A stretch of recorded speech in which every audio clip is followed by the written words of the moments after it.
গতকাল ঢাকা কলেজের একজন শিক্ষার্থী মানে আমাদের ব্যাচেরই, যে ওকে নাকি সায়েন্স ল্যাব ব্রিজ থেকে নিচে ফেলে দেওয়া হয়।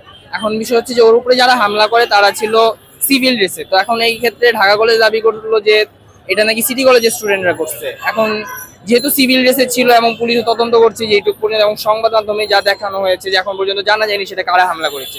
আইডিয়ালে কিছু স্টুডেন্ট ঢাকা কলেজে একটা স্টুডেন্টকে ওভারব্রিজ থেকে ফেলাই দিছে, ও এখন মনে করেন আইসিইউতে ভর্তি আছে।